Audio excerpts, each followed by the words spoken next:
Energy అదిరిపోయింది తమ్ముడు. జనరల్గా విశ్వక్సేనని చూస్తే ఎంత ఎనర్జీ ఉంటుందో నాకు ఇక్కడ వేల మంది విశ్వక్సేనలు చూస్తున్నంత ఎనర్జీ ఉంది.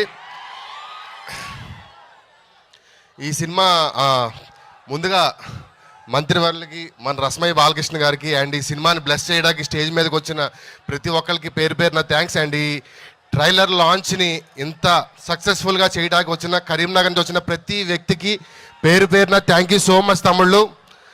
అండ్ విశ్వక్సేన అన్న గురించి చెప్పాలి. నేను ఎప్పుడన్నా మంచి ఇలాంటి ఒక వేదిక కూడా దొరికితే చెప్దాం అనుకున్నాను. అంటే విశ్వక్సేన అన్న గురించి కాదు, విశ్వక్సేన అన్న స్పీచ్ల గురించి. జనరల్గా ఆయన కొన్ని డైలాగులు వేస్తుంటారు, ఇలాగా మూసుకున్న థియేటర్లు తెరిపిస్తా, నన్ను ఎవడో లేపక్కర్లేదు, నన్ను నేనే లేపుకుంటా. ఈ డైలాగులు విని చాలా కాంట్రవర్సీలు అవుతుంటాయి, మీమ్స్ వస్తాయి, ట్రోల్స్ అవుతాయి, చాలామంది సపోర్ట్ చేస్తారు, కొంతమంది అగైనెస్ట్గా ఉంటారు. ఆ అగైనెస్ట్గా ఉండి తెలియని వాళ్ళ కోసం ఒక్క విషయం చెప్పాలనుకుంటున్నాను. పాగల్ సినిమాకి అన్నాడు ఆయన డైలాగు, మూసుకున్న థియేటర్లు తెరిపిస్తానని. తమ్ముడు, కోవిడ్ వచ్చి ఇంట్లోంచి బయటికి వెళ్ళలేని రోజుల్లో, హాల్లోంచి గట్టిగా చెప్పాలంటే హాల్లోంచి బెడ్రూమ్లో పెళ్ళం దగ్గరికి కూడా వెళ్ళలేని రోజుల్లో పాగల్కి ఆయన కెరియర్ బెస్ట్ ఓపెనింగ్ తెచ్చింది ఆ డైలాగే, మూసుకున్న థియేటర్లు తెరిపిస్తా అని. ఆయన వేరే ఏ హీరోనో కామెంట్ చేసి ఓపెనింగ్లు తెచ్చుకోడు, వేరే కమ్యూనిటీనో క్యాస్ట్నో కామెంట్ చేసి ఓపెనింగ్లు తెచ్చుకోడు. ఆయన ఇల్లు ఆయనే కట్టుకుంటాడు. నాకు ఒక్కోసారి ఆయన గురించి ఆలోచిస్తున్నప్పుడు ఆయనలో కింగ్ కనిపిస్తాడు. ఎట్లాంటి కింగ్ అంటే ఎవడో రాజ్యాన్ని మీద దండయాత్ర చేసి దాని సీట్ మీద కూర్చున్న కింగ్ కాదు, ఇటుగా పేర్చుకుని వచ్చి కూర్చున్న కింగ్ కాదు. ఆయన రాజ్యంలో ప్రతి ఇటుక ఆయనే తెచ్చుకున్నాడు, ఆ ఇటుక కూడా ఆయనే. ఇప్పుడు చెప్పండి, నన్ను నేనే లేపుకుంటా, నన్ను ఎవడో లేపక్కర్లేదు అనడానికి ఆయన కరెక్ట్ మనిషా కాదా?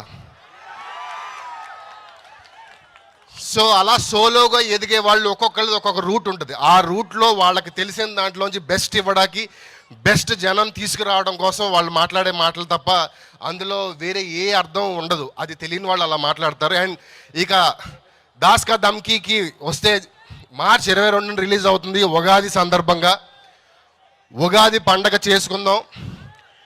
7 రుచులు ఉన్న, 6 రుచులు ఉన్న పచ్చడి ఇంట్లో తిని మీరు థియేటర్కి వస్తే సేమ్ అవే టేస్ట్లు ఉన్న సినిమాని సర్వ్ చేయడానికి మా వెయిటర్ విశ్వక్సేన రెడీగా ఉన్నాడు సినిమాలో. అండ్ ఈ సినిమాలో హీరోయిన్గా చేసిన నివేత పేతురాజు గారికి నాకు చాలా ఇష్టం. ఆవిడ పాగల్ సినిమా, నేను ఆవిడ ఫస్ట్ టైం పాగల్ సినిమా చూసినప్పుడు నేను మ్యాక్సిమం ఫోకస్ ఆవిడ మీద పెట్టాను అప్పట్లో. ఇప్పుడు మీరు ఎలా అయితే గీత గారి మీద పెట్టారో అలాగ అప్పట్లో ఆవిడ మీద పెట్టాను నేను. అండ్ మా మ్యూజిక్ డైరెక్టర్ లియాన్ జేమ్స్ ఈ సినిమాకి ఎక్స్ట్రాడినరీ కిక్ స్టార్ట్ ఇచ్చాడు. ఆల్మోస్ట్ పడిపోయిందా పిల్ల కానీ, దాని తర్వాత వచ్చిన కంటిన్యూస్ సాంగ్స్ అన్నీ చార్ట్ బస్టర్స్గా ఇస్తూ దీనికి ఒక ఫస్ట్ హైప్ తీసుకొచ్చింది లియాన్ జేమ్స్ అన్న.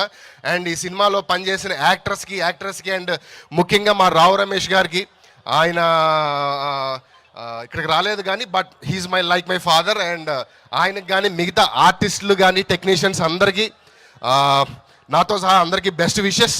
అండ్ మా ప్రొడ్యూసర్ రాజు గారు రూపాయి ఏ చోట 3 రూపాయలు ఖర్చు పెట్టాడు.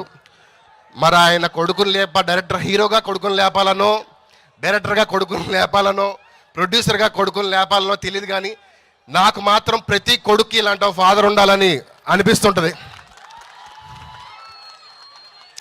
అంటే జనరల్గా నెపోటిజం అంటే ఫాదర్ని చూసుకుని వచ్చిన కొడుకు కాదు అంటారు జనరల్గా. ఇది వేరే ఇంకొక యాంగిల్.